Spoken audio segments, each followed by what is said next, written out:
Hi, we're sitting down with Aleen Boghossian, Director of Commercial Real Estate with Taylor Ryan, to talk candidly about one of the most long-term pressing issues in commercial real estate, which is talent. As the industry continues to navigate economic pressure, workforce reductions, and shifting expectations, how do we retain top performers and how do we keep those who remain engaged, supported, and invested? Aleen brings firsthand experience and insight into the evolving expectations of employees and the new imperatives for employers to invest meaningfully in their people, particularly in times of uncertainty. Aleen, thank you so much for joining. Yeah, you've had a front row seat to hiring trends across commercial real estate for several years. So let's start with some of the big picture. What are you seeing right now when it comes to talent retention and morale, particularly in the wake of RIFs? Yeah, absolutely. This is a topic that, unfortunately we're all facing, and it's across multiple industries, particularly in our industry. We have to be very aware of our current talent and what they are seeing, whether it has impacted their current employer or they're seeing or know of other colleagues, industry contacts that it has affected. We have to be prepared on how we're going to maintain that talent that's left. So first and foremost, as human beings, you immediately have to question if you are at a company that has unfortunately needed to lean out a little bit. You're always wondering, am I next? But aside from that first initial thought, the next layer that hits is, what does it look like for me moving forward now? And what is off the table that might have been there as an opportunity with my current employer? And that's something that I encourage hiring managers and managers to get ahead of with communication. That transparent conversation post RIF is critical to outline to your current team members what it looks like now. And if maybe there is a role that was previously considered a promotion that's no longer going to be available, getting creative with your team so those individuals still remaining feel the professional development is still available. It just might look a little different than they expected. So, how do RIFs change the psychological contract between employer and employee? Yeah, I mean, first, immediately it's uncertainty. It's a shock. Unfortunately, as an employer, you don't have the ability to give this heads up it's coming. It ultimately happens as a decision is made. We have to retain what's left. The first thing that's going to happen to those talent that is still remaining is they're going to wonder, should they start looking? And it's not that they want to or they're looking to leave. They're going into self-preservation mode. And the more communication that's coming out, that's efficient. What we have seen is when a company is maybe kind of trying to live a little bit in the gray area, because they might not know what the next year to 3 years does look like, that gray area, just naturally those candidates are going to say, okay, well, let me see what's out there. Let me start looking. And that's where you start losing them. And it becomes very challenging to engage them again. So that's where that moment of engaging with them immediately post RIF, whether it be during their one-to-ones, their team calls, is asking that question, do you have concerns? Do you want to talk about it? And when you outlining that type of environment, we are seeing less of that current talent pool start looking elsewhere. They feel that they're also in this decision with their company. When we think about the talent today, transparency is so important and so valued among them. So some of the things that you're talking about is, do you have concerns? Here's what I can tell you right there. They're okay with, I can't share this information, but here's the information I can share. And it is being transparent and communicating to them. So let's kind of switch topics a little bit. There is a persistent myth that the next generation is not willing to work, or at least not as hard as previous ones. And it's a narrative, frankly, that's been applied to every single generation, thinking about what they said about Gen Xers or even baby boomers. But in reality, we're seeing a redefinition of how, when, and where work gets done. So from your vantage point, since you're dealing with the candidates, you're also dealing with the leaders at CRE companies, what have you observed about this shift? And how are today's most effective leaders adapting their management styles to engage and empower this evolving workforce? Yes, oh, such a great question and a very, very hot topic. So, it's all positive from my seat. And as you just mentioned, we see both sides of the coin. We're speaking to the young workforce, the next gen workforce, and we're also speaking to these commercial leaders looking to grow and build out their teams. This generation, they are sponges for knowledge. They want to know more, probably more than the previous generation who kind of took their role, understood it, and that was it. They really knew this is my position and I'm not looking to really learn outside of it. The next gen wants more information. And I think what would be a great approach for employers is embrace that. Give them knowledge. The exposure and the upskilling is going to go a lot longer with the next gen because that's what they're used to. The second part of that is going to be the flexibility. And it can look different. It doesn't have to be a cookie cutter way. We have to remember we're raising this next generation to be flexible, to be independent. It's starting with them in grade school, in high school, at the collegiate level. So we have to know once we get them out into the workforce, we can't stop that. We can't put the brakes, but it can look different. So with that flexibility, work-life balance is going to attract them, eat more than compensation. This next generation isn't leading with a dollar amount.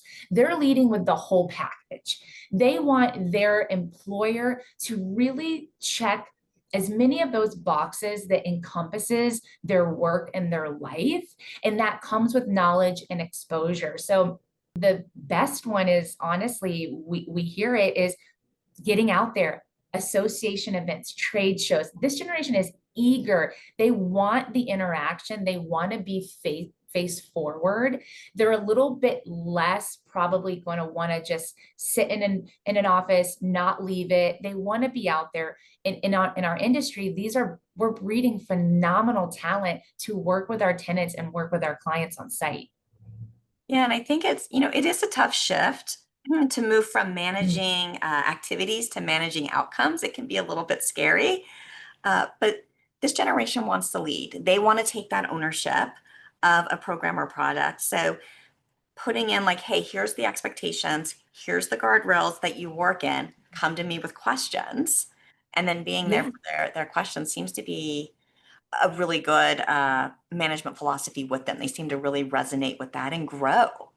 And yeah, and you just nailed it on the solution versus the activity. They're looking for a lot more autonomy to get the result you've asked of them.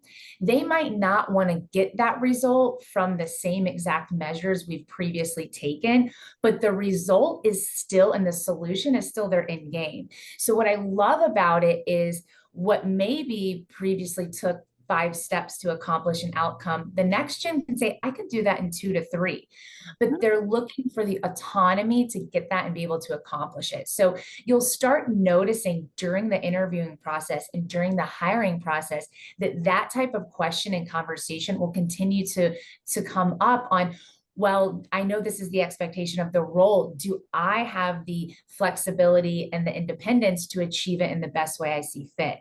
They're going to look, like you just kind of said, to be a little bit more in controlling the outcome than maybe necessarily following steps. That makes a lot of sense. So you work with talent day in and day out, every day. Yeah. How have employee expectations changed over the last few years? And Mhm. how should commercial real estate, particularly companies, be responding? So what should we be doing Yes. differently to align with the expectations? Love this. Yes. And I think it will surprise a lot that the employee expectation, as mentioned a little bit earlier, it's not a dollar amount anymore. Sure, they have their parameters of what they're looking to earn, but they see it as earning potential. So it doesn't necessarily have to be, in one number. It can be if I do this am I able to reach that from an economic standpoint? But then you move over to they're looking for involvement, and that can come in a lot of ways: associations, events, networking, but also upskilling, professional reinvestment back into them. That is one of the things coming up during our interviewing process is, what does this client do internally to invest in their team? They see it from a 30,000-foot view of, I know I want to end up here. And if this company is going to give me the tools to follow me along and upskill me and add value to my professional growth, that's what they're seeing. They weigh maybe a certification or the chance of financial development and acumen growth more than a certain dollar amount that might be compared to another offer. So when we are hearing them ask about growth in the next gen, I do think that it is a great, if we're not already including questions, take it the next further and ask them, what does growth look like to them? Because the model of growth we've seen in the previous generations, it's going to be different. I can be honest, like I come from the generation of you just kind of work here and you just kind of keep moving, where now we're seeing, hey, I don't necessarily need to manage a team, but I want to feel challenged. Yep.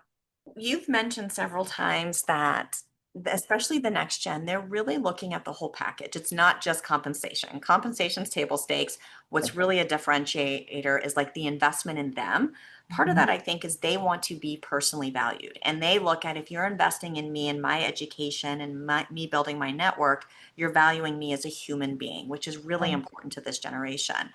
So, what would you say to employers who are cutting training and association budgets as part of cost savings measures? Because that's traditionally, we've all done it. That's Yeah, of traditionally, course. things Absolutely. are tight. That's the first things to cut because we don't want to cut people. So, Yep. what would you say to those employers? And what's the long-term risk of that approach? Yes, and we've all been there. Every company we've worked for, and that traditionally is the first to go are those resources, right? Because you'd rather get rid of that than the people. But the long term, I always say, is what is the long term behind that decision? And you have to also look at what you are eliminating. So the topic, I live and eat and breathe every day is hiring in the workforce. And we are all very honest that there are a lot of challenges. These events, this networking, this community that's created allows your current team members to find referrals, to uncover talent that really might be a great asset to your team. The other thing that I love about the networking and about the investment in associations is what else is happening out there to make the property more effective. And that could be a cost saving tool that we're unaware of at my property, but someone I go to, the luncheon or the networking event, they're utilizing in technology. There's so much out there. So what they're able to gain from those events, it is more than just, the participation. And I even say, take it a step further. And if you are questioning whether or not you guys want, for budgetary reasons, to cut back on involvement, before doing so, pull and see what your team is getting out of the involvement. Ask them, hey, set them goals for them when they're attending these events. Is it to pick up something new that's being done on site that can help improve their team? Is it to network and meet someone, in a similar asset role? So you can really utilize the involvement and ensure that you're getting your return on it. When it starts being taken away, and this is very much true of the last couple of years, a lot in 2025, candidates have come to us and made a decision based on the resources and involvement that companies have. And if they're comparing two and one unfortunately doesn't, that is a massive decision maker. That community, that involvement, that's investment that they see in themselves. So I think that if you are, because we understand that things happen, but if you are looking to make those cuts, I would be very clear whether it's temporary and whether or not you have some flexibility to say, we can't have all of these, but maybe we can scale back And can you rank which ones you find most valuable for your growth and the growth of our team, company, and property? See, that approach seems to really fit with what, and it's not just the next gen. We all would love to be consulted on that, right? As Yes. employees, it makes you feel valued, it makes you part of the solution. So now Mhm. we're all together solving a problem instead of just being dictated the solution, right? Um, Absolutely. so it is hard, right? Because we've grown up doing things a certain way.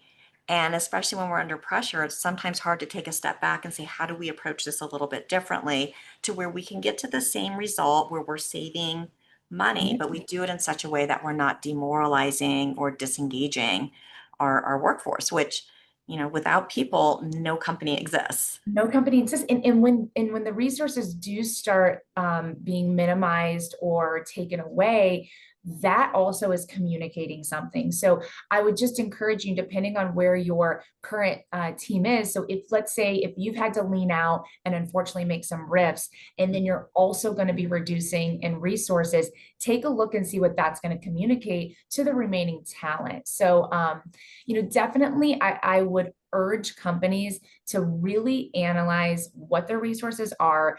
And before they do start removing them, just like you said, let them have a seat at the table. Let them talk about what they're getting out of it and feel that it is a two-way exchange.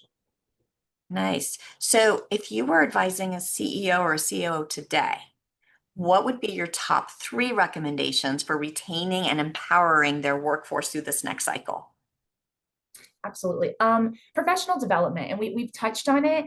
And I encourage and I say to do this, yearly, if not biannually. What is your current professional development within your organization? That goes a long way, especially before an employee is looking to leave. They will see, okay, well, I have this as an opportunity. Flexibility, communication and conversation surrounding work-life balance, especially the next gen. They're looking at the bigger picture.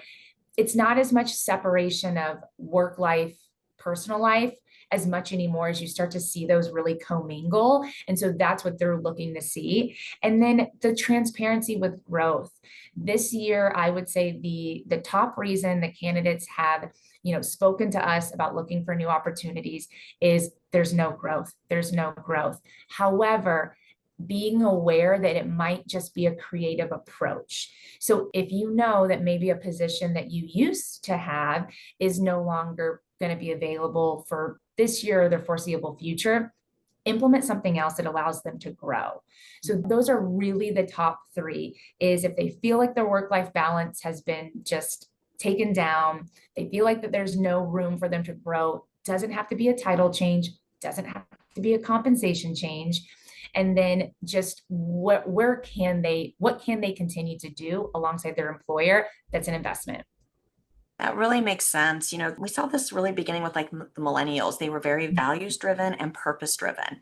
And that's part of the challenge of getting people back into the office because the argument is, Yeah. why should I come into the office? My technology is just as good at home. I've got a good setup. I've got a dedicated room. There's nothing I can't do from home that I can in the office. So, really, as we talk about office conversations, we're shifting that to focus on collaboration space and huddle rooms and the sort of things that you cannot get from home. Do you think this upcoming generation, really mid to younger Gen Zs and then alphas, who grew up knowing no life without the internet, and sometimes they'll tell you like their best friend is somebody they've never met in person. It's a virtual friend or they're in virtual relationships, which is just, it's a completely different perspective from people like Yeah. me who grew up Yes. pre-internet. Um, do you think they really value the in-person connections as much as like prior generations? And are Yes. there things like that we can do to help them really see that value and connection? And then for those of us who grew up without the internet, are their connections as deep as ours? Or should we be looking, how do we look at things differently so that we can meet them halfway? Yeah, this is probably one of my favorite topics to talk about. And even backing up just a little bit to what you were kind of hitting on with company culture. This Mhm. next gen is massive about company culture. And it's a challenge for companies because how do you communicate your culture? How do you communicate what it's like to come and work in your office if you haven't met them yet and you haven't talked to them yet. And, I certainly have seen some creative ways that companies are doing it. My company, alongside many others that are really trying to advocate and get out there. What is it like to work here? That's the other part of the next gen. They want a little peep into what it's like to work there.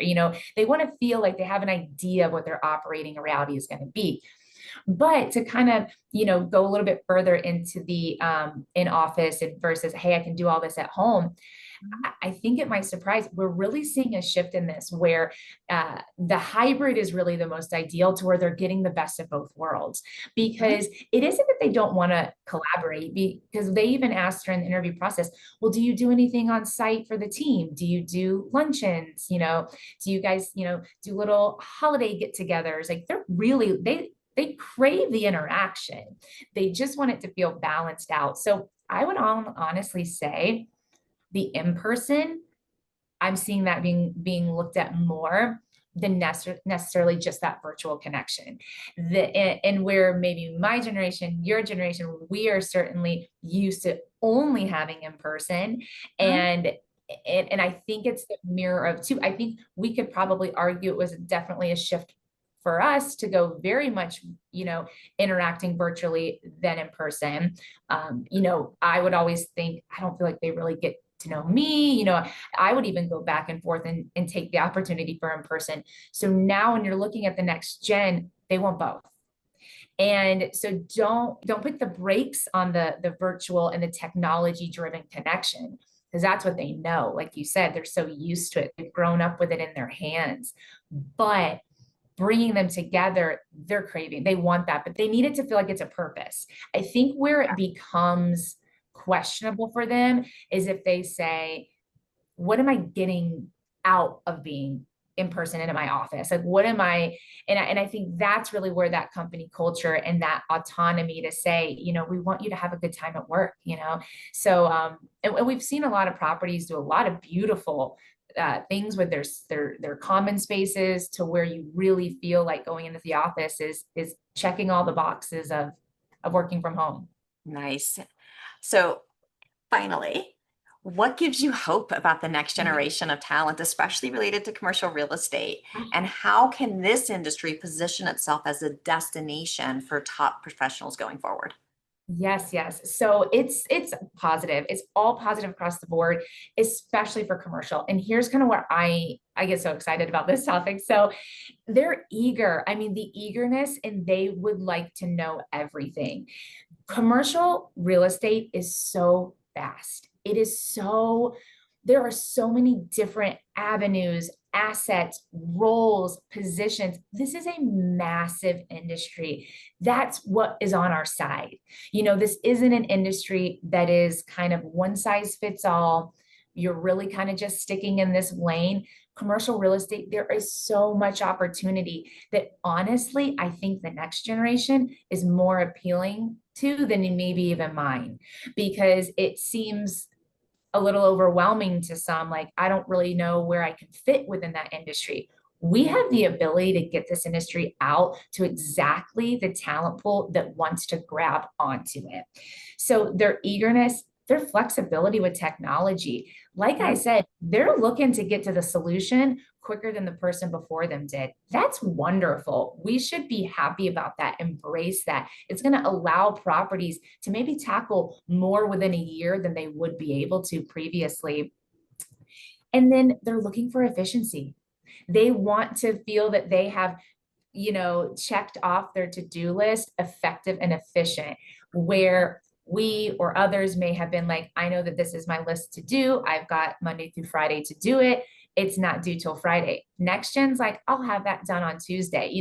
That's really where they're looking to dive in there and be effective. So embrace it. This is a phenomenal opportunity for us to encourage the next workforce into our industry and allow them the wings to grow and continue to develop better systems in place than maybe, we've known before. Nice. I also think our industry is like made for this next It's gen, right? made, no, I seriously agree. It's almost written in stone for it. It's truly is. And that's why we love being out there advocating for this industry because the engagement we find behind it year over year, and now this next workforce is just becoming more and more. We are starting to see it be, degrees at the collegiate level, spoke about at career centers. I mean, it's really a beautiful, awesome thing. And you nailed it. This is truly the right generation for commercial real estate. Excellent. Well, Aleen, thank you so much for taking the time to sit down and have this chat with me. Thank you. Thank you so much, Mary Lou. It's been wonderful.